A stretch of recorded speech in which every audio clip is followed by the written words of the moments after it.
L'homme ne vivra pas de pain seulement, mais de toute parole qui sort de la bouche de Dieu.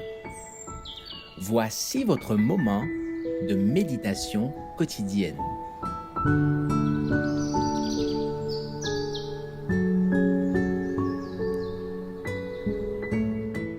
Avec Dieu chaque jour.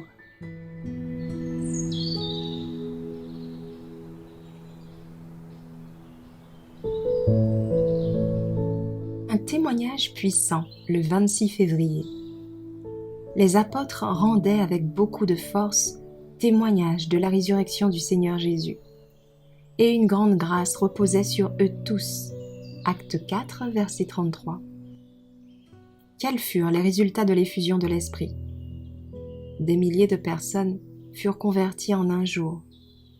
L'épée de l'Esprit, nouvellement affilée par la puissance divine et trempée dans les éclairs du ciel, se fraya un chemin à travers l'incrédulité, anéantissant les forces sataniques et glorifiant l'Éternel, possesseur du pouvoir suprême. L'Évangile fut prêché partout.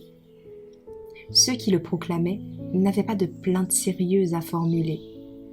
Le cœur des disciples débordait d'un amour si profond, si complet, si vaste, qu'il était contraint d'aller jusqu'aux extrémités de la terre pour témoigner qu'on ne doit se glorifier qu'en la croix de notre Seigneur Jésus-Christ. Tandis qu'ils proclamaient l'Évangile comme une puissance salvatrice de Dieu, les cœurs cédaient sous le pouvoir du Saint-Esprit. De nouvelles conquêtes s'ajoutaient à l'Église. Partout, les convertis confessaient le Christ.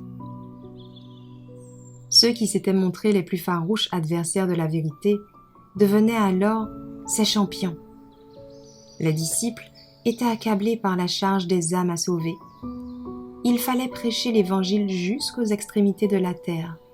C'est pourquoi ces hommes de Dieu réclamèrent l'effusion de la puissance que le Christ leur avait promise. C'est alors que le Saint-Esprit fut déversé en abondance et que des milliers de personnes furent converties en un jour. Il faut qu'il en soit de même maintenant. Au lieu de se livrer à des spéculations humaines, qu'on prêche l'Évangile. Que les chrétiens délaissent leurs dissensions et qu'ils se donnent à Dieu pour sauver les perdus.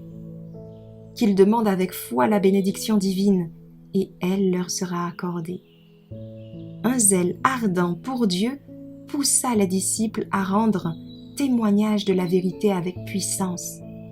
Ce zèle n'embrasera-t-il pas nos cœurs du désir de faire part à nos semblables de l'amour du Rédempteur du Christ crucifié? Ce zèle n'embrasera-t-il pas nos cœurs du désir de faire part à nos semblables de l'amour du Rédempteur du Christ et du crucifié?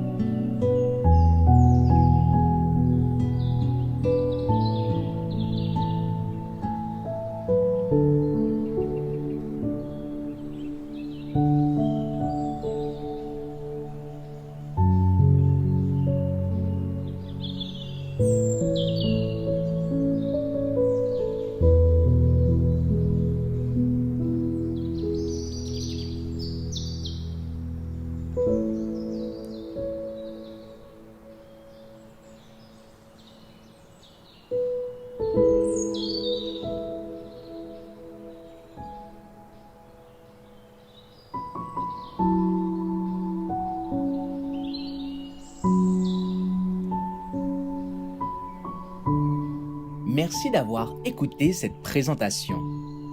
Assurez-vous de nous rejoindre demain pour votre moment de méditation quotidienne avec lereste.org.